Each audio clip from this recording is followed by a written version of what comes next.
Hey, Shaun, let's talk shop. Yeah. All the tools and templates in our Hot Young Designers Club shop were built by designers for designers to save you time and to help you grow your business. I think we did a good job focusing on making them beautiful while being completely customizable and at an affordable price point. Yeah. So head to shop.hotyoungdesignersclub.com to learn more and save 10% off your first order. Welcome to the Hot Young Designers Club podcast. I'm Rebecca Plum, your big sister. And I'm Shaun Surha, your GBF. We're not that hot or that young, but we believe it's a state of mind that helps us build adaptable and profitable businesses. We rely on the support of our design besties to get through each day. So let's explore the emotional, practical, and humorous sides of being interior designers. Welcome to the club. Hey, Shaun. What's up, Rebecca? We have a friend here today. Jeanne, welcome to the show. Thanks for having me here. Jeanne, we're so excited to have you. Can you tell us just what you do, what you're about? I know you do a lot, so we're going to be getting into a lot of it. Yes, I definitely wear many hats. I am an interior designer, and I started 11 years ago. First, I was a fashion designer for 20 years, and then I remarried, moved from LA back to the East Coast to the New York, New Jersey area, and I was supposed to drop what I was doing and become a stay-at-home mom, and that lasted 3 months. You loved it. Congratulations. You know what? When you're used to the fast pace of design and just things always moving, just constantly being inspired by what's going on out there, all the new trends, you can't stop that, you know? So I went back to school. I went to New York School of Interior Design and commuted into the city 3 days a week while my husband, Ray, was a commodities trader. Ray, who is now my business partner here. So he was on the floor in New York City trading. We would drive in together at 5 o'clock in the morning, would drop him off, and then I would drive up to the Upper East Side, park the car for the day, and then take class after class and then pick him up on the way home. So had that under my belt. 2008 hit and had to move back to LA. Ray's job kind of became obsolete over the course of a couple of days, you know. Yeah. Not a great time. So we moved back to LA and went back to fashion design because, you know, you can't really even though interior design was my passion, when I went back to school, I'm like, this is the time that I can really do what I want to do, you know, because he was working. So, you know, I went back into fashion design. I just didn't think I could hang my name, hang my shingle on the door and start a business. So I went back to fashion design and started blogging about interior design. And what was it? About 3 years later, started the business. At the time, I didn't have a whole lot of clients or any really at all. So it was really trying to get myself out there by talking about design and not just, hey, look at this. This is so cool. This is pretty, but using the knowledge and the education that I gained while going to school and talking about it. When you made that switch, were you where was your major income? Was it still coming from fashion while you were starting blogging, or how did that switch? Yes. So I was still working in fashion, and then I would come home at night and, write blogs. Like you do in that time frame. Yeah. Exactly. And at that time, it was like January when I started. I'm like, okay, here I am writing this blog. How do I get out there? How do I learn how, I only know what I know, but there's so much more to learn. And I Googled blogging conferences, and then the Design Bloggers Conference came up, and it so happened happened to be in LA that year in February. So right after I started. So went to that and met the most amazing people there, people that I still talk to when I run into market every day. I mean, they became my mentors. Yeah, I first saw you at the 2020, right as we, escaped to COVID times in San Francisco, right? You were there, I Oh, believe. yeah. With Adam, right? When I Yeah. guess they changed to the Design Influencers Influencers, yeah. conference at that time. Yeah. Yeah, that was a big shift for them it Well, they wasn't just changed it blogging again. anymore. Yeah. Well, now And it's And now it's the leadership? Design Influencers Leadership Conference, I think. Right. oh. And they're going to be in Napa this year, which I'm excited about. I know, I always wanna go. I went to Atlanta too, so I'm kind of like, maybe it's time. Yeah, but the thing is, you never know where people start out and what their background is. Mm. But all those people that I met, they're like, hey, if you really want to be serious about interior design, you really need to go to High Point Market. So I hopped on a plane 2 months later, did not know anybody. And you didn't really have clients yet. I dabbled here and there. It's like, mom. Yeah. If you can call mom a client, right? Did you have a Yeah, I reseller's have. permit already or anything like I that? did Or have a reseller's okay. permit. And that was the hard thing is because I knew I had the design chops, but I just didn't have the opportunity to show what I was capable of. Oftentimes, there are designers who get into, especially later on in their lives, like this is my second career. So it wasn't until I was 40 something. Oh gosh, I just gave away my age. Yes, I'm old. I'm right there with you. It's the not that hot, not that young designers club. Yeah, I it's was an just ironic. gonna say, Yeah. you're It's an gonna have ironic to name. change that. No, it's a way of thinking. We're in on the joke, and a lot of the hotties who listen are the same. It's like second careers, third careers. Mhm. It's reinventing themselves or pivoting because of major life changes. So you're doing that same thing. Yeah. And And it's all of the above for me. And yeah, I mean, 2008 hit us really hard, myself and Ray. And so we're still kind of building our way back to what we were pre 2008, that long ago. yeah. But I mean, there are some people who are fortunate enough to get into the business and they have the luxury of a spouse who can support the business and support the lifestyle, and also they can show off their own homes as a portfolio. Yeah, my home is nice, but it's a hot mess because I'm so busy working on everybody else's home and I'm sure there are when you're a designer, that's life, right? I have a half painted wall in my living room that I started during the pandemic. I thought you were going to fix that this summer. No, it's not. No, it's literally because my husband he hates painting and he's terrible at it. So it's not even like he has the skill and the will to do it. He doesn't want to. And he doesn't have the ability to do it. I feel like you should know somebody who can do that. I know lots of people, but it's like, to Jeannie's point, like we get so crazy and preoccupied and busy. And then you get home and you're just like, I just need to not care or do any of this, please. Like, let's just move on. See, and the thing is, for me, my source of relaxation, don't laugh, is watching true crime.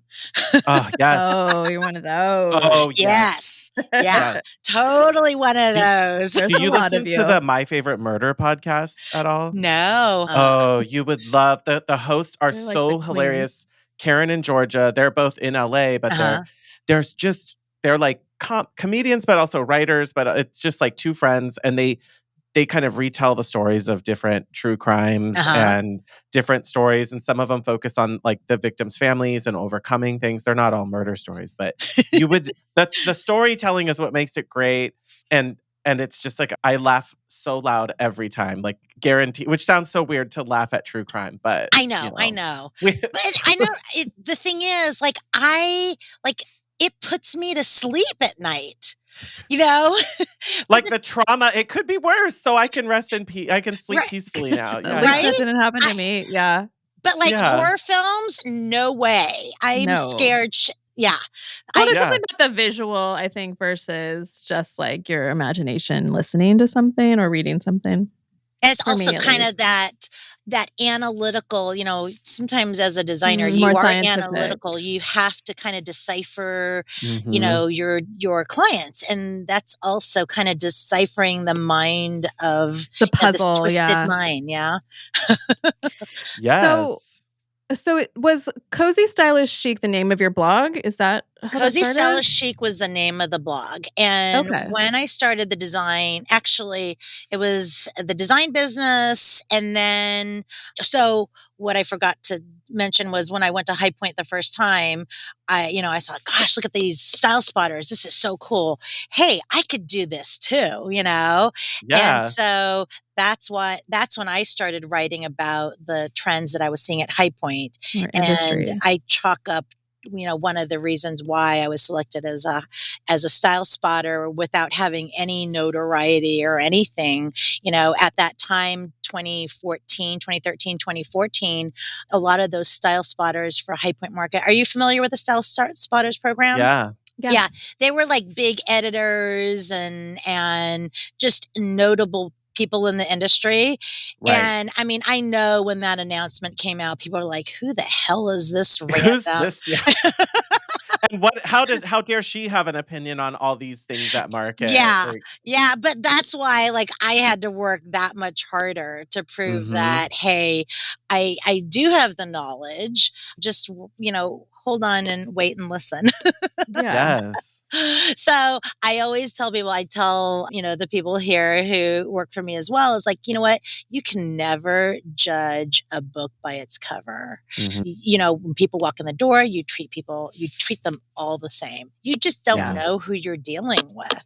So Yes. give them that Especially in respect. LA, like the It's rich flip-flop people millionaires in here. LA, they all Yeah, Yeah. dress totally. Yeah. so No kidding. They are flip flop millionaires. yeah. Yes. And, sometimes you have to wonder when they're overdoing, with like all the Oh, flash and yeah. cash. It's like, well, do you have, Is that real? is Yeah. that real? Why do you have that need to prove yourself to other people? Yes. Definitely. Right? It's So, like that new money flashiness sometimes, like yeah. And or it's just like I'm in Pasadena too. So, yes, and it's super prominent to feel like, "Oh, but this is like especially Pasadena is sort of like a I've made it city in greater LA." Like hmm. some of the estates that are up there are wild, and they're very isolationist almost too, so You know what? It is wild, but the thing is, the estates here are large and very impressive. But Pasadena is an interesting place in that everybody's really low key, yeah. and you know, they they have it. It's that quiet luxury. People Mhm. they don't wear labels. And so I feel a little bit out of my element when I have to go to events on the West Side. I'm like, oh my gosh, am I dressed It's well like my enough? worst nightmare going to like going to West LA or anywhere. I'm like, "Ugh," like I'm not a 21-year-old going to West Hollywood or something. It's a very different environment now, like, Right? the design Yeah. world headed to that side. And the thing is, I feel like in order for me to put out my best work, I have to be comfortable. And so, yeah, my favorite thing Confident. to wear is sneakers. Mhm. But I know that there's been at least one instance where I heard from a client that the husband wanted to hire another designer because the other designer wore heels and a scarf. Oh. And I'm like, really? You He had, know? like, an idea of what a designer should Yeah. appear how they should So appear? depending Yeah. on who you're dealing with, that can very well be the case. But that's also probably not your client, right? Like, I would feel the same way, like, Yeah. if someone wants a certain representation and level Mhm. of, like, snootiness, like, Hmm. that's not gonna be me. Yeah. And I'm like, you know what? Go ahead, check out my portfolio. And that should be the deciding factor. Right. You Sure. know? Like, you let your work speak for itself, let Yeah. your resume and you've got some very happy clients that you can refer them to if they really Yes. wanna talk to somebody. Exactly. Did So So then as we're like moving into that next phase, you said a little bit about like talking to your team right now, how many people are on your team? So right now we have 4 people. We had 5. We lost 1. She moved down to San Diego. So we have 4. Okay. Well, let's fast forward. You now have different parts of your business. You have the interior design side. And then the showroom. We have the showroom, and then there's other stuff that I do on the side, like consulting, like industry, industry, and it does take up time. Show You don't think houses. that it does, but it does. It takes up I a lot know of that time. it does. We know it does. The emails, the correspondence, and and then even if an editor is reaching out and they want to write something, and you have to answer all these questions. Even putting together all the topics for this podcast, it was like you have to think about that. It doesn't just roll off the top of your head. Yes.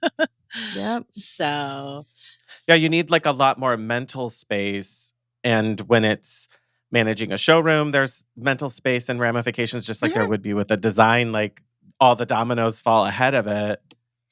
Yeah. And also your marriage. Yeah, right? I mean, well, we call the showroom and just work our third baby. Ray and I, luckily, we come to work together, and, I mean, oftentimes I'm here till 11, 12 o'clock at night. Luckily, I have a very comfortable showroom. Yeah. And we have a nice kitchen. So the kitchen here is nicer than my kitchen at home. So I'll cook here. And then, if I get bored, I'll flip on the TV and test out and this is where I test out some of the upholstery. If I can watch a movie, I can sit in that chair. Oh, you're working. Yeah. I'm working. Exactly. Yeah. But yeah, that's a testament to be able to sit in a chair for 2 hours and is it comfortable? Is it not? And then I move the cushions around and see what I like best. And then Ray's texting you, like, can you please come home? Like, no, Ray is here with me. He's here. They commute.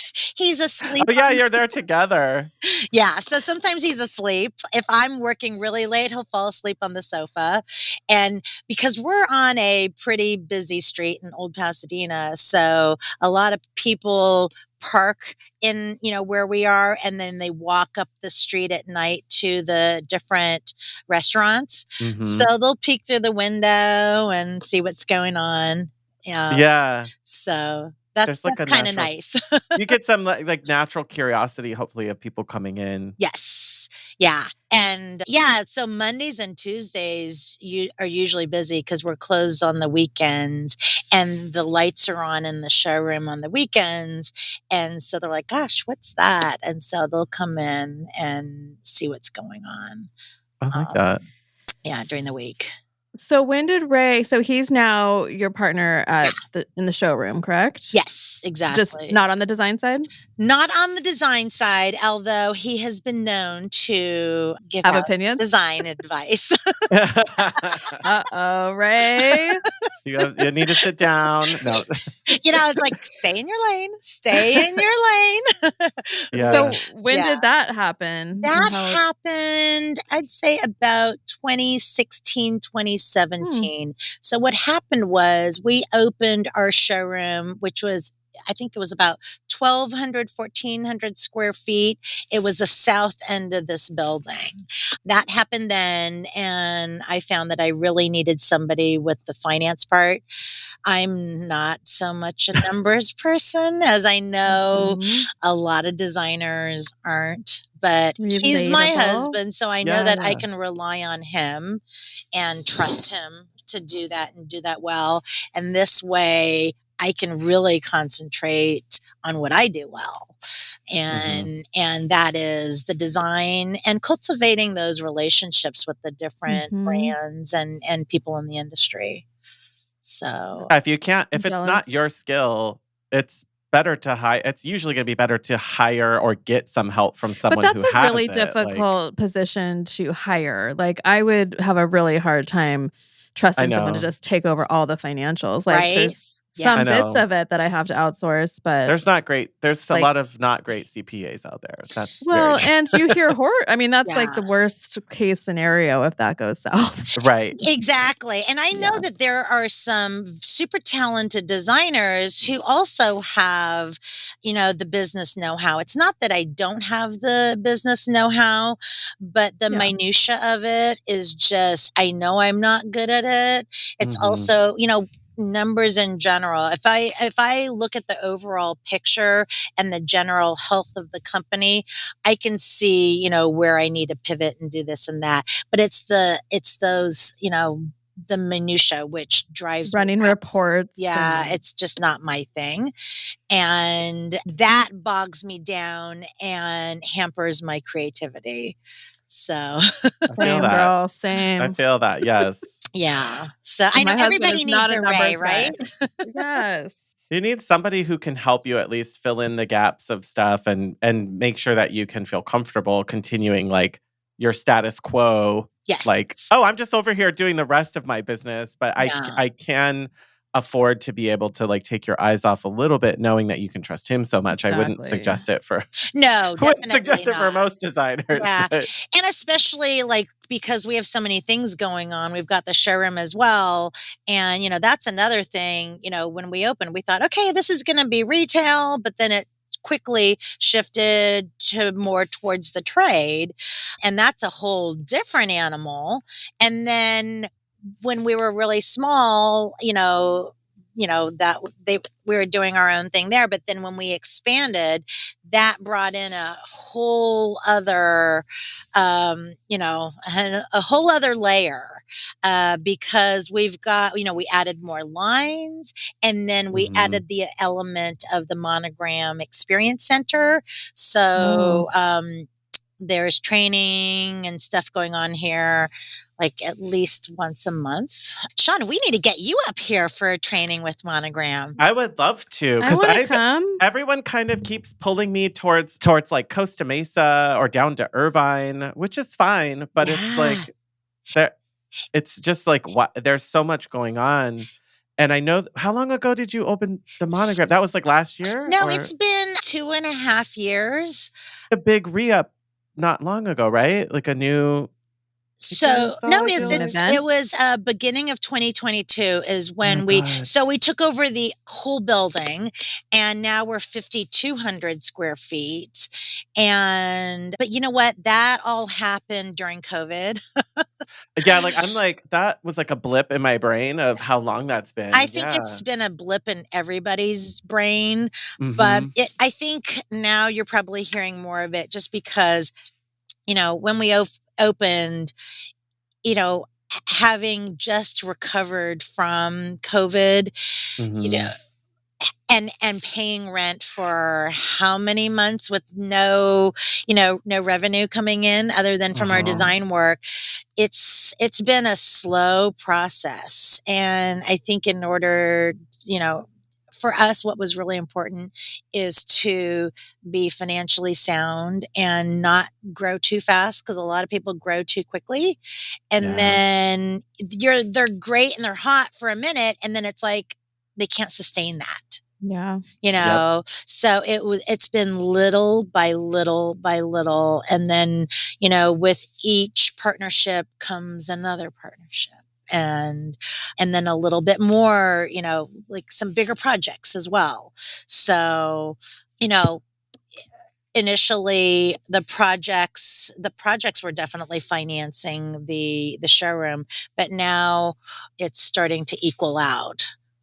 So that must be but I tell you, it wasn't easy, because even our designer, you had to front load a lot of that. Like, I'm sure Monogram helped, but you also had to do a significant portion of that build out and getting the showroom ready. A lot of that does fall to you financially. Yes. So the kitchen showroom is one thing, but then also you need to have product on your floor. It can't be empty. Right? Yeah, if you're like telling people come in, there's got to be something to look at to make them hang around a little longer instead of feeling like it's just bare bones. Yeah. But then it's also, our target really was the trade, and it still is the trade, focusing on the trade. But we cannot survive here on street level on trade alone. I think the older guard, the designers who've been in business for a while, it's really hard for them to change the way that they do business. So they've got their accounts and they're used to having their sales reps come to them, but I think that they're hesitant to look at new lines. Like, I guess if it ain't broke, don't fix it, right? So, but that's not the way that I think it. You have to constantly keep an eye on what's going on, and that's what the Hot Young Designers Club is really about. Like, that's the state of mind part of it. Is like, there are technologies coming to us, there's new ways of doing things, we have to keep adjusting. And when we started in this industry, we felt like there's still people that fax. Like, I know. Still oh happens. my God, yeah. Yeah. And writing and having triplicate forms Yeah, for I an worked order. for them when I started, and I was like, okay, this was helpful to kind of learn how it works, but I But can't you're do right. paper like that. I mean, and I'm a lot older than you, and a lot of people say, "Hey, gosh, you're so old, but how do you know how to do all this stuff?" Who's saying that? Jeannie, send me their name. I'm going to find their car in the parking lot. Okay? Like, no. But you know what? But I think it's so important to know. You may not like AI. AI is such a big thing, right? Sure. But there are some things that I use for my business. There's some things that I don't, but I'm constantly keeping an eye on it and what it's capable of doing. And you're right? open. So I don't use it for design, but I use it to, automate some of those things that I don't like doing, like taking notes, during a meeting. Yes. I have it record, and then it, sends me a summary and all the bullet points and, oh, don't forget to do this. And, I'm so busy trying to be a part of that conversation that I forget to write those notes. Yes. Relatable. Yep.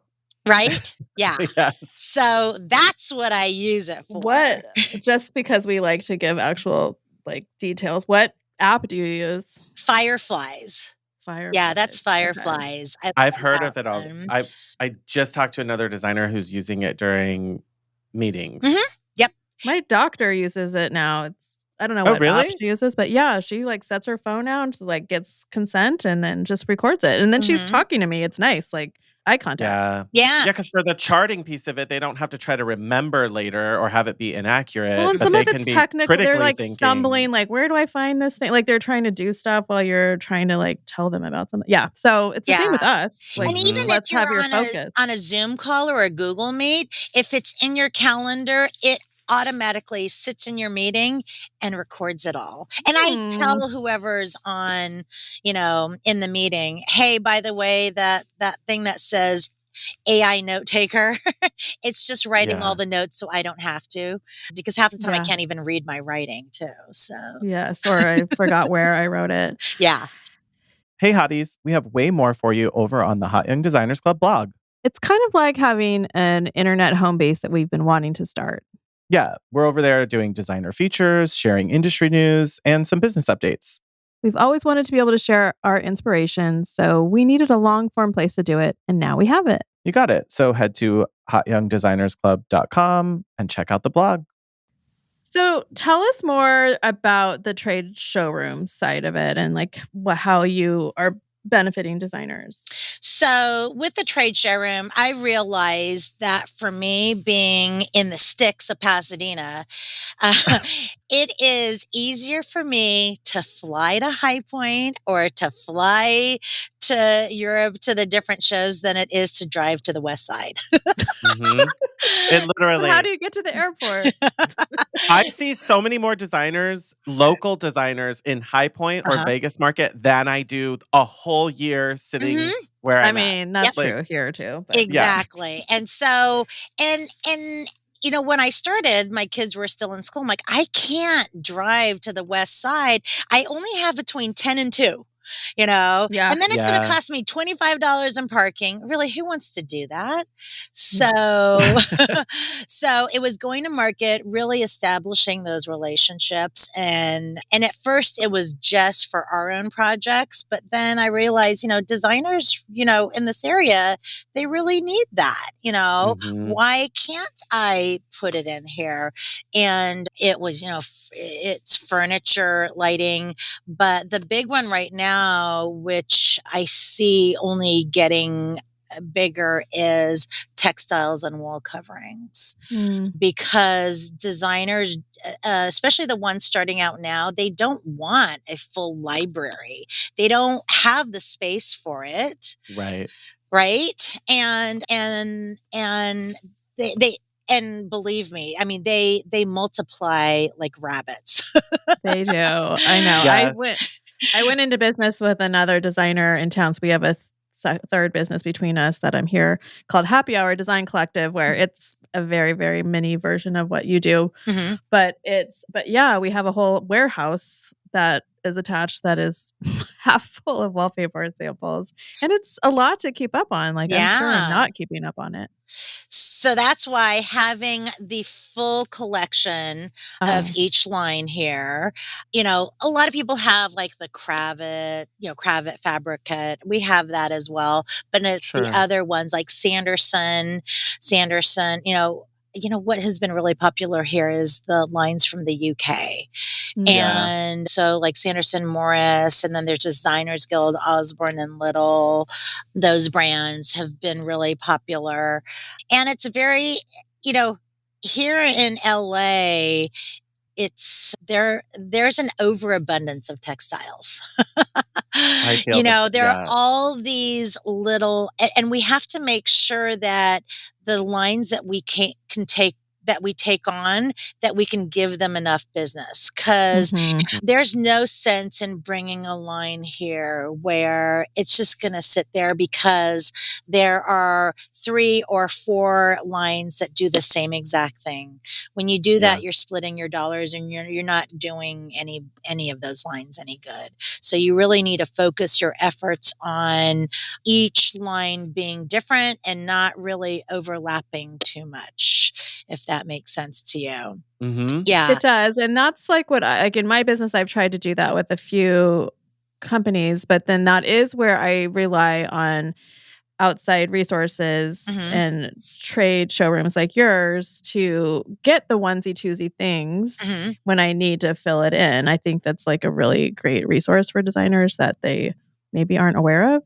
Yeah, and that's the thing that I always tell designers. Like, if they're going to constantly give a company, a vendor business, and they're going to be a staple, open direct with them and give them as much business as you can. But it's the onesies and twosies where, they have a lot of designers who do onesies and twosies. So you're not important to them. So if anything goes south, that's when, they're like, there are so many, why they're not not going to go out of their way to fix your problem for you because they're, what if they lose only your brought us a little. business? Yeah, we're not worried about Exactly. the Not worried business you're about not what you giving brought. us. Yeah. Yeah. So you want to have somebody who's backing you, who knows, the upper management. So should anything ever go wrong, it's going to be taken care of, and things are always taken care of. And that's what people don't realize. They look at, there's different pricing levels, right?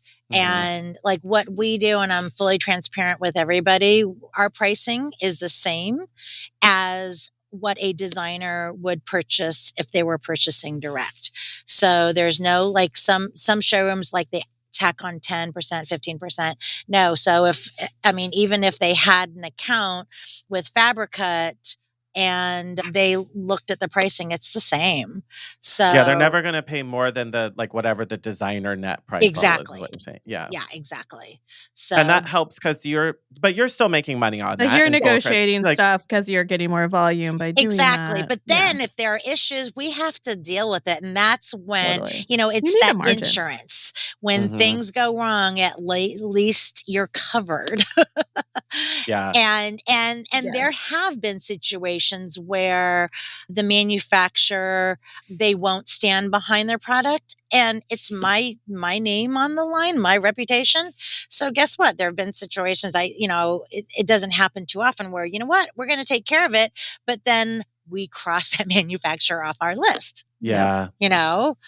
So because they're not going to make it if they're not going to help you and you're the dealer. Like if they're not going to make it easier on you and you're the one who's supposed to move more volume, then it's not even better for you to do it. And exactly all the heartache that comes with it. Because I think that something I didn't know a lot about when I first started in design was how much cost designers end up eating on things just to make it right. Like, you're just trying to do the right thing by a client. And I pick up on a lot of that from a lot of designers is that for the most part, we are very empathetic and we care about our clients. And we're the one that have to look them in the eye and like be able to say like, I know I'm in the right here, or I know I'm doing the right thing. And we, for better or worse, we hold a little bit of guilt if we can't, if they're going to lose money on something, it feels terrible. We're also the ones who are getting the Yelp reviews. Yeah, I don't want that either. But I also want to walk away feeling like, no, I did the best I could, even if that meant I had to lose a couple $1,000s on something. Yep. I'm gonna do that because it's the right thing, and But I, as a consumer, wouldn't want that either. Exactly. And even if a vendor, if you have an item come in damaged, like we're the ones that end up paying for the extra receiving costs and transportation stuff. Yeah. So I think everyone needs to just remember that's why you need to have profit when you're selling furniture. And they don't always understand that. Yeah. No. And we have to explain to them. But, to your point, Shaun, it's really important to put yourself in the client's shoes as well. I think that, being able to look at the situation from that perspective is really important. And that's what makes us empathetic. Like we wouldn't want to have to deal with that either. So what would you do? How would you feel? Right. Yeah. It's easy to get caught up in the, well, I have to make money, or, oh, I'm going to lose money. And I know that hurts. Like there were times where I'm like, oh, I literally need that next invoice payment to cover up this mistake that I made on another project. Like, I need to get that billable invoice out really fast. We've all been there. And that's the thing is, I think a lot of designers think that they're the only ones who run into these issues, but they're not. Everybody does. And if they say that everything's perfect, they're lying. They're lying. They are lying. Because we know that it's not like that. It's not like that at all. I know. So, anyone who says it's not stressful and it's just always a dream every day they're not doing it right. They're like not doing the job right, because I can't see how you could do what we do. I really think feel like it's normal and not stressful and no big deal every day. It's just not possible. think our industry has done a really bad job with that PR. Like every time I tell somebody new that, oh, I'm an interior designer, oh my gosh, that's like everyone thinks it's just this magical it's a dream. Which a lot of it is exciting and fun and creative for sure, but nobody knows about that darks. I feel like that was the one benefit of like the COVID supply chain issues, where my aunt's like, oh my gosh, I needed to have a part for my refrigerator. I waited 3 months. Like, ma'am, that is me. That's 50 nothing. Times a day. It's for a refrigerator right now. Calm down. Like, and like imagine multiplying that by 100. Like that's what we're dealing with. And it was, of course, worse then. But it's 7 months part for of a our sofa. business. Like, and I think we're always dealing with that. A lot of that is like the media, and all the different design shows where they show it can be done so quickly. But I think some of like the really large celebrity designers do that too. They make it feel like there's no magic. behind the scenes, which of course it's private. They probably are under NDA with most of their clients and stuff, but we don't see any of it's hard. Yeah. See, and that's what I love about like some of the things like, kind of switching topics here, but like with like Instagram, you see all the pretty pictures that happen on the feed. My favorite part is the stories, because that's where you can put all the behind the scenes, and that's reality, right? It's the little mishaps that happen behind the scenes, and the client doesn't always realize that things look worse before they start looking better. And sometimes for a long time. Yes. Sometimes for a very, very, very long time. And it's gotten increasingly harder and harder, especially when you're dealing with contractors and all the different trades that come in. And they're so busy. The good trades are super busy. And everything has to go, when in construction, everything has to go in order. Unfortunately, yes. Yeah. Unfortunately, yes. Big unfortunately. There have been times where I'm like, gosh, am I really, do I love it that much? All these white hairs, it's because of that. And I was talking to Angela, my designer, yesterday, and, some people call us decorators. And I'm like, gosh, sometimes I just want to be a decorator. They call us a decorator anyways. Yeah. So, but then that has its own host of problems as well, right? Every time. Yeah.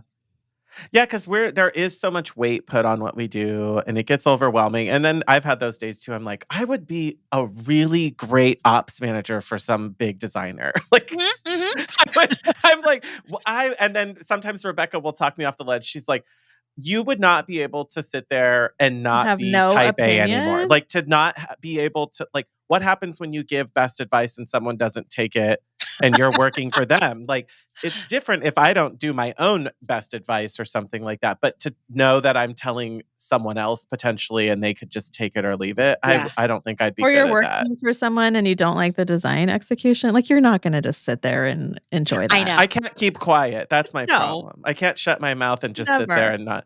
And you know what, though? I just heard this quote recently. I'm a Sagittarius, so of course I have an opinion, which is very me.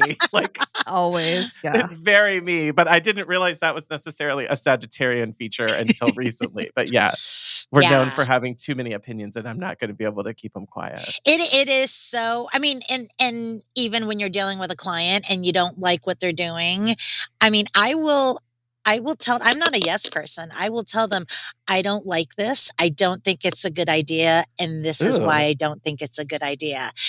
Take it or leave it. And if it's something that they adamantly want and need, I'm like, okay, but understand your house. You're doing this against my advice. It's your house, and I get it. I understand. Shaun will make them sign a disclosure.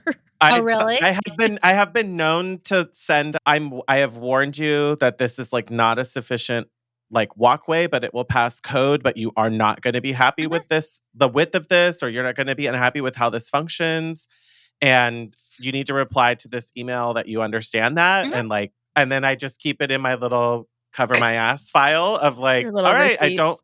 I don't want to hear anything in 3 months where you're like, oh my God. And then this guy with this walkway, he said it'd be fine. It's like, no.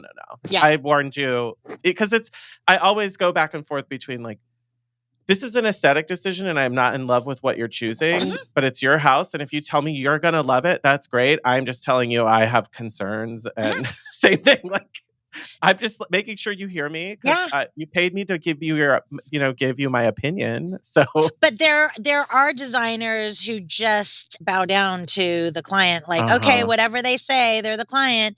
But if they're doing something that I don't agree with, and I think that also comes with maturity, and experience, that, you have the confidence to say that. I must say, when I first started out, I probably didn't have the confidence, but now it's like, you paid me, so I have to open my mouth. I have to tell you. Yeah. And that's when you just need to be in a trusted relationship with the client. They need to be the type of people that are fine with you wearing sneakers, so they listen to you and trust you, and there's nice ways of doing it without being disrespectful.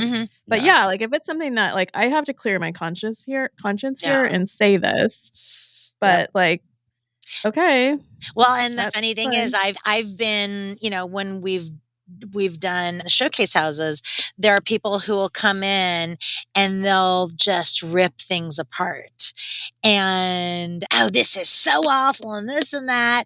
And I just smile back While at you're standing them. there? Oh yeah, people. Because sometimes they know and sometimes they don't know, but they're still going to do it. Yeah. And you know what? And I just say, you know what?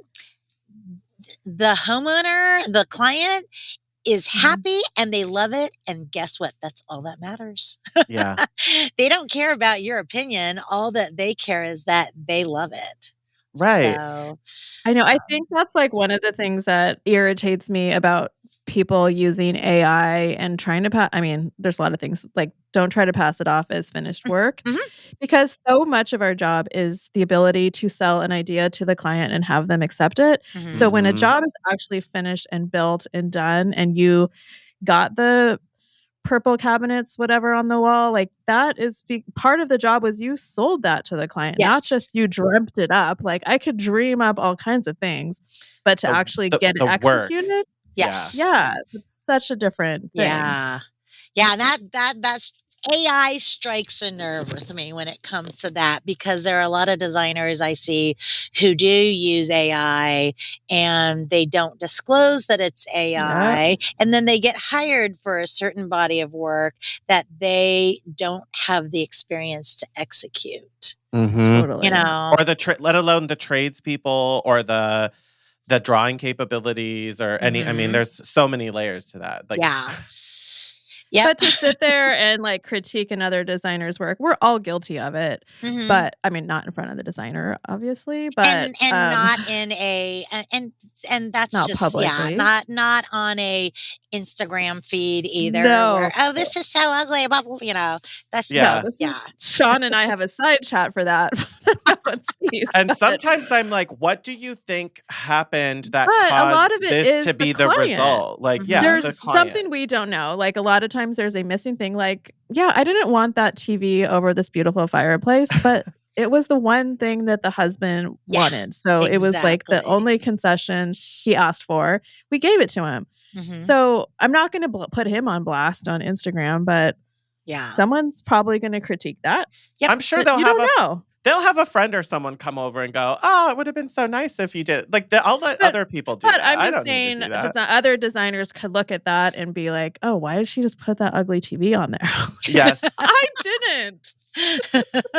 It But wasn't that's me. that goes to my point, whereas you don't know what's going You on don't. behind the scenes, so Mhm. just if you don't have anything nice to say, just don't say it. Yes. Assume the Yeah. designer tried her hardest Yeah, and it didn't work out. Yeah, yeah. I So totally. I do wanna ask a little bit more about your like, the design arm of your company.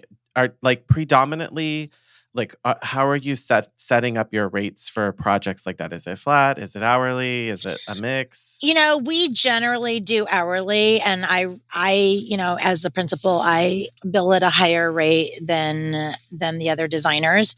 Yeah. But what I always tell our clients is, the other people are usually faster at certain things, and they bill less, Yes. though. So I will have them do those things. There are some Yeah. things that I am faster, and I know like the back of my hand. So, and the years of expertise, that's why I charge what I charge. So, Absolutely. um, Yeah, like, if you were the best one at CAD, it might make sense for you to do a revision mhm. if it was gonna make sense that you could jump in and do it faster than someone on your team, sure. But otherwise, But I know checking that they're faster. orders. Yeah. Yeah. I'm really fast at the conceptualizing. So I use SketchUp. I build everything out in SketchUp. And I think a lot of that is the fact that, I came from fashion where I had to think in 3D, where Mhm. draping on a mannequin, I had to walk around that mannequin and Mhm. manipulate it. Same goes with designing a space. Yeah. I like it so I can, rotate the model, walk around the model and see what it looks like from different vantage points in the room. And, I mean, I am so fortunate that, in recent years, the technology is amazing and we've been able to take on bigger and better projects and projects that are not in the area because of technology. Just last week, I had somebody come into the showroom and she's from Malibu and she said, "Oh, well, I just bought an apartment in New York City and I need a designer for it." I'm like, "Okay, let me show you what we do." We recently finished up a project in New York City and I said, "This is what you do. Download this app. I want you to scan your apartment and send it back to me, send back that model, and then I can go to town with it." Yeah. And I actually I probably enjoy those remote projects more than the local ones just because I don't have to project manage. There's less drama and I really get to spend the time doing what I do best, Yeah. So That's true. I have my first one in Texas that I've never met the client. It's probably my biggest project I've ever had, actually. But it is, yeah, it's like all kind of the fun stuff and not having to go to site visits and run around and and sometimes you feel a little powerless though, like I do. because you're like, there are I can't fix anything that you're talking about right now. I'm so sorry. Like I can't. Yeah, we didn't right? do an electrical walk, so why did he put that light fixture? Like that's not where that's supposed to go. And if the client has a good contractor builder, there are some times where we've had a few projects outside the area and the contractor, as long as they know what they're doing, they're experienced in high-end residential design, they can translate our drawings and maybe, for some reason, maybe the client doesn't want to spend as much money. So they tweak it a little bit and it's always come out, fine. Just fine. Yeah.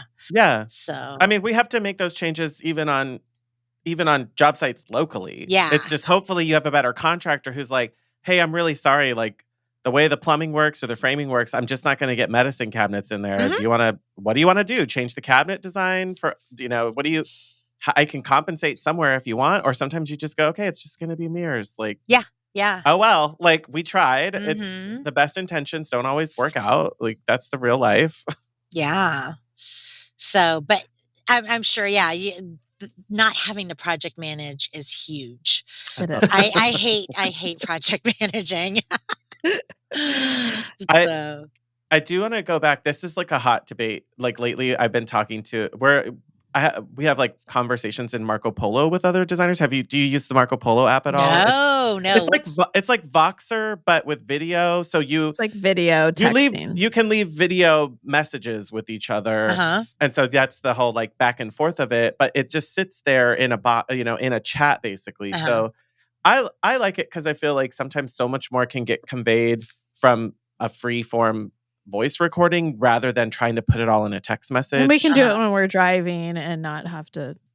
Yeah, you just put it on your dash, hit record, and you can drive and talk to your friends. And then they get it whenever they can. But we send it back and forth. And lately I've been talking to a couple designer friends in there about like billable ratio to unbillable ratio for team, like for employees. Do you have here's a number you like your team to aim for? You mean like of time billed versus unbilled time? Like if they're just doing admin work that can't be billed to a project or something? I don't have a ratio, but time billing is the bane of my existence. I'm going to let you and Rebecca take it from there. The absolute bane. I will do anything to get out of time billing because I have to look over everybody else's time billing. And I mean, you can ask Ray. I sit there and I'm like, give me like a glass of wine and you will hear me mumbling, like F this, F that. Oh my God. I hate it. I hate it. What specifically do you hate about it? I hate so I have to go through everybody's time billing. And sometimes what people write, the client doesn't always need to know. And so you have to kind of take that and reword it. Yes. Right? And I always say the client doesn't need to know how the sausage is made. We just need to get to that end result. But yeah, they need to be billed for it. So it's kind of, what's the best way to put it? It's just taking that language and putting it repackaging it in a way that they will understand, because they don't understand how long these certain tasks take, and they can take a long time. Like, just like you said with the admin work, how do you take that, and if there's unnecessary admin work because a client can be extra picky and you have to do certain things just to appease them, how do you add that in? Right? Yes. Because you need a special code for that. Yeah, but it's making up all that language and making it in a way that they're not going to be like, I'm not paying for that. Right. Yeah. Why should I pay for that? That's you guys, that's just why what you did guys that take so long? Yeah. So, and inevitably it's the clients who are the most difficult. That's where all the problems happen, where everything comes in damaged. They're like cursed from the beginning, Right. It's like, why is it only for this one client? And these other clients are so easy, and everything came in perfect for them. Yeah. I'm like, maybe if you were more reasonable, then someone upstairs would make your project a lot smoother. Yeah, because I'm glad to hear you say it. It's just reassuring because I feel like it is a battle for all of us. And it's just like I don't know. I think a lot of it was like when I worked in my corporate banking career, there was sort of like an unspoken understanding that among like higher management, like there's a lot of unproductive time in every day. Like we do what we can, but especially if you're not transactional, like a teller, where it's like, oh, people just come at you all day like a cashier at Macy's or wherever, then that's really productive time.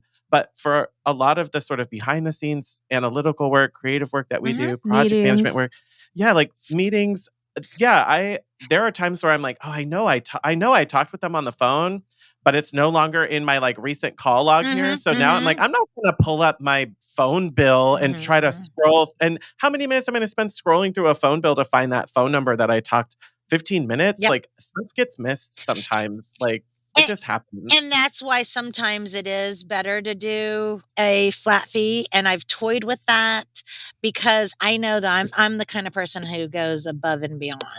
I want things perfect. And, we're all guilty of that. When it's hourly, it's like, okay, well, we'll just do it, but we won't charge them. It's like, damn it, you're supposed to charge. Yes. You're charging them anyway. Write it down. Yeah. But we care about like as the creative artist, our artist side comes out where we're wanting it to look its best and be its best. And we know that, oh, well, if I just put in a little bit more time, I can get them there. We can accomplish that for them. And that's really hard to ignore. No, it is really hard. And, sometimes the client thinks that we're gouging them where we're not. And if anything, we aren't billing them enough than too much because we want it to be perfect. Right? Yeah. And you don't tell them about the 1 hour of research time that you put in to get to know this vendor and talk to a rep or whatever. They have no idea that any of that went on whatsoever. No. Yeah, I think that's just we're learning that slowly as we work through it with customers too. And I think a lot of designers are trying to figure that out. And trying to prepare clients. And the thing is, there are some clients we have that, they're very appreciative and they realize how much work goes into it. And they understand that you can't really put a price tag on creativity. Sometimes creativity takes you a lot longer. I have a few of those. And I found, even in our questionnaire, we put on our questionnaire, and I had this conversation about my client last night, the one in New York, about original art. Do you collect original art? Because the ones who appreciate original art are the ones who don't put that price tag that, hey, design should cost this much. And it's the ones who are like, oh no, I don't want, I can just get something off of whatever, a print. They're the word just is like my trigger word. Yeah, yes. I'll just do that. Anytime anyone says just. Yeah. Well, I just need this. Yeah, because I actually looked at all our projects. So like, okay, these were very successful projects. Why were these successful projects? What was the differentiating factor? And it was that love of art, that a love for original art. That's good. Yeah. It elevates something really dramatically. Well, it also is something that they recognize they can't do themselves, which I think is where clients like start putting value judgments on timesheets. Like, I could have just done that myself. Why did it take you so long? So if they appreciate creativity and that kind of unknown quantity that comes into it, then they're not putting a value on it the same way. Exactly. Yeah, they're going to spend in other areas too, because if they like a piece of lighting, they're not going to go short on that too if they want to spend art. past. Yeah. Yeah, it's a piece of their home. Yeah. I mean, I'm thank you for sharing that with us, and I probably need to hear some more of that from people. So I'm grateful to have you share it with us. Yeah. It's just hard. I wanted to just ask too. So High Point is coming up right after this comes out, I believe. It's actually tomorrow, maybe, right? Yeah. In the future. I love High Point. I know. So we're going to. So tell us like anything that you want to share, what you're doing or what you think people should be looking at. So I'm leading the Insiders Tour for High Point Market. Again, I've led it every market for, I guess, since 2017. What a pro. Yeah, well, I love, you know what? I would not be where I am without High Point. All of the different vendors not just vendors, but vendors, colleagues, mentors. And I love giving back too. And that's why I do the Insiders Tour. I remember when the first time I went to High Point and I didn't know a soul, just walking around aimlessly. And, it took a few markets, but I did, now I know how to navigate market. But, and that's why High Point has these tours, because they were finding that brand new designers to High Point were coming to market, and the bus would stop in front of the IHFC at the transportation terminal, and they would walk into that first building, and they thought that was market. Oh my God. And at High Point, there's no like categorization by price point or by style or any of that. You just have to know, and you experience just by, coming across these places. But a lot of these places are in offbeat parts of market. And when you only have, 3-4 days at market, you need to make the most of it. High Point is not an inexpensive market to attend. No. First of all, because, hotels, you have to book a year in advance, hotels or Airbnbs and getting there from the West Coast is not fun. Yeah.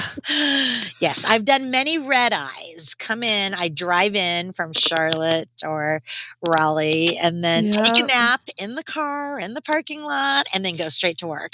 Oh my God. Oh my God. I know we're doing like the whole single travel day, and you lose time on it, but also now for us, it's a chance to like, we can catch up with each other, and we're not jumping right in, but at Cracker Barrel. We stop at Cracker Barrel. I love Cracker Barrel. It's a tradition now. Like we land at the airport, We drive a little bit because we know we've got a little bit of a drive if we come in to Charlotte and then Stop we're usually in halfway. Winston-Salem or something like that. You saying Winston-Salem? Yeah, Winston-Salem is really nice. It's far though. It's It a is. good 40 minutes or so. Oh, even longer. I feel like we took over an hour for sure last time. From Charlotte. Yeah, from Not Charlotte. Charlotte, But Charlotte, it's like 20 it's like 20 minutes It's not to that far to market, High Point. usually Yeah. 25 or so, but it's not bad to get to the market itself once we're there, but we do like that it's like we should get Winston-Salem Tourism Board or something to Right? sponsor us, but we like it because there's like some college energy, but there's good restaurants and it's like at night there's still some activity going on, so when you get out of market, you still feel like there's somewhere to go and it's not all just like a sundown town kind of vibe. It's not like we want to do And you anything. rent a car, right? Do you rent a car? Yeah.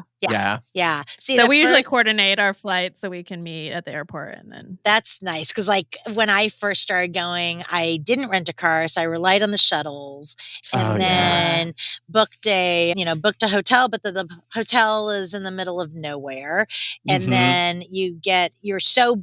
At least me, I'm so busy like shopping till the very last minute, take the last shuttle back, and there are no restaurants in the middle. And so you're eating from the vending machine. That's like, that's dinner.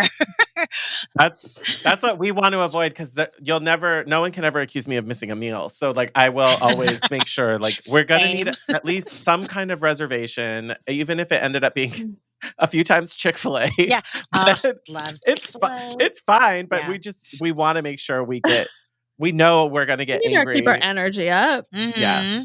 Yeah. Okay, so you are doing So I'm doing the Insiders tour, and the tour I lead is based on customization.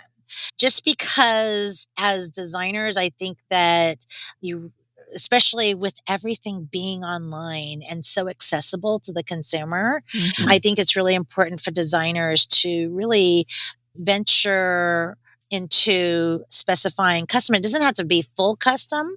There are so many lines out there where customization is an option. So you can take something that's from their existing line, you can change the dimensions, you can change the finishes. If you wanted to, you can create something from scratch too. There are some people who are a little, you have to be a little bit more comfortable doing that. And I would say have the skills to be able to draw that out on SketchUp or whatever program you use. Otherwise, you will be sorely disappointed if you hand a manufacturer a napkin sketch and it does not look like what you imagined. Yeah. So that's what I do. It's like a speed dating tour. I think this time I have about 14 or 15 vendors. I know wow. I know they think it's a whole day though. It's a whole day. We're doing the hotspot tour, yeah, we do which the is like a half tour. day tour. It's 3 vendors and that.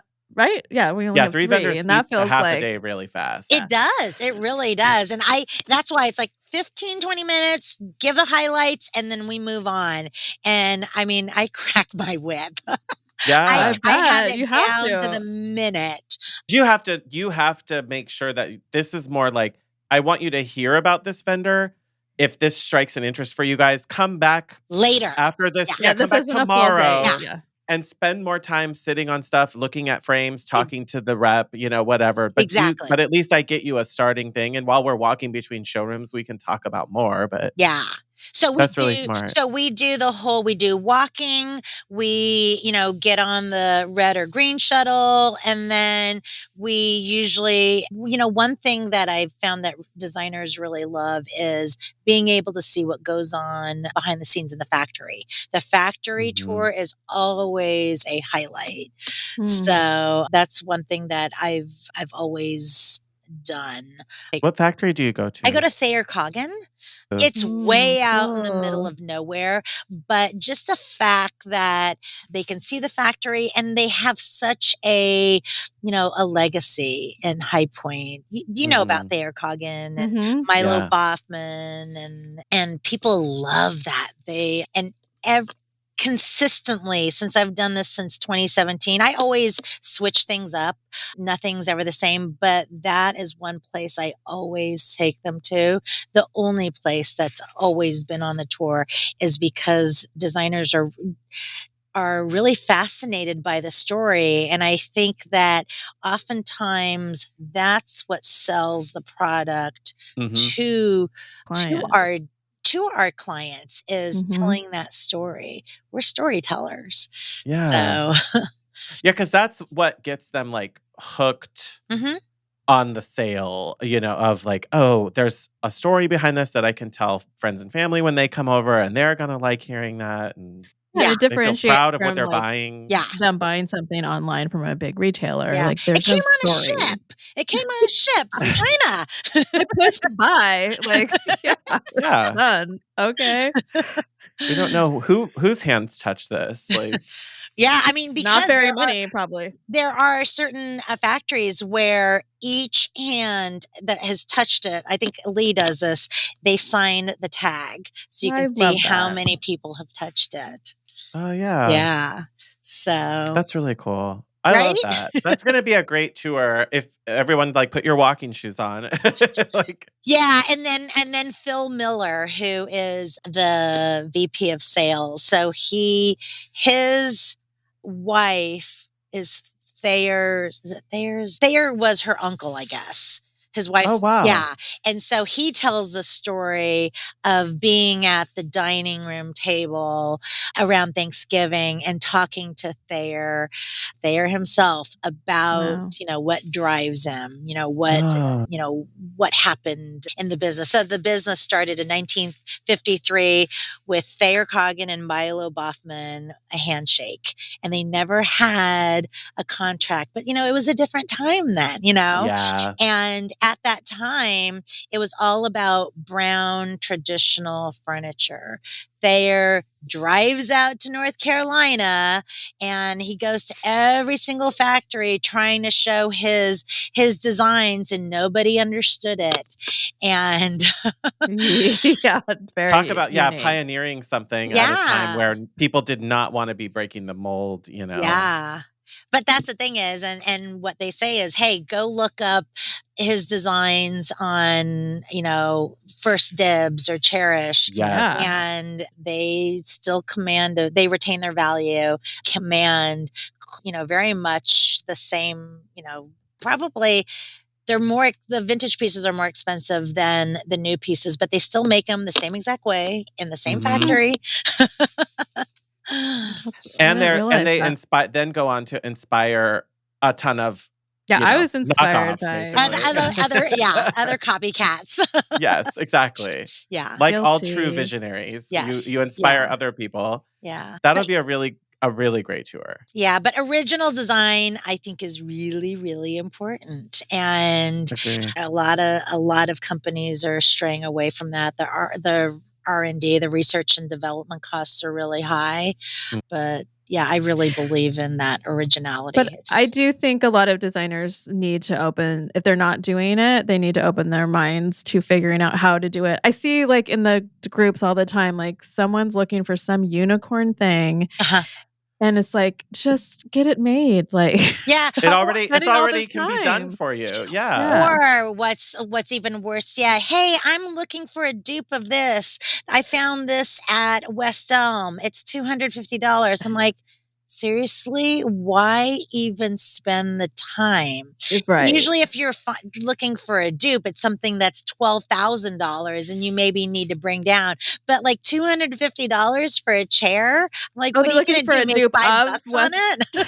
Oh my God. Like, what do you think that's made out of? Yes. Right?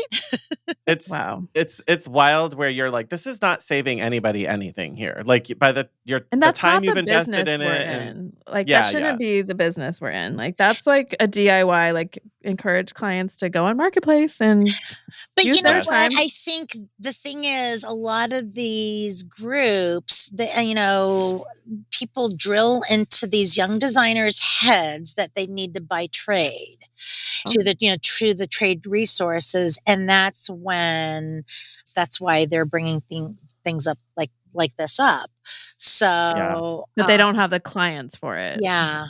Exactly. And, and we reevaluate all our projects here. And we just had a situation with a client. They were looking for furniture for their kids' rooms. And you know what? I've gotten to the point It's where, like, hard. I'm not even going to touch that because it's a crapshoot. Whether or not it's going to look good, because they've got high-end taste for other parts of their home, and they want high-end good quality, but they're not willing to pay the price. Well, I just have to say, you know what? Deal with it on your own, because And sometimes I'm like, you shouldn't pay the price. Like, your kid's gonna put stickers all over it. They really will this is ruin not that going to stuff. work out for you anyway. But you know what? It comes in It's a and they're hard like, oh, sell. this is like IKEA. I'm like, well, that's because you wouldn't pay this. Yeah. This is the other choice. Well, and I'm like, and those type No of one's people will happy. never be happy, and you just have to let it go. And you're not And- really happy either, and say, probably. you know what, you're better off doing, sourcing that on your own through, what is it, Pottery Barn Kids or something like that. Yes, exactly. Yeah. Totally agree. And oh my God. Yes, we could go on for sure. but yeah, the $250 to the trade, find it better. I'm like, yeah, what are you going to find it for? $2, $239? Not worth it. It's Yeah. not worth the time and energy. Let the Yeah. client buy a couple things and they'll be involved. That's great. Yeah.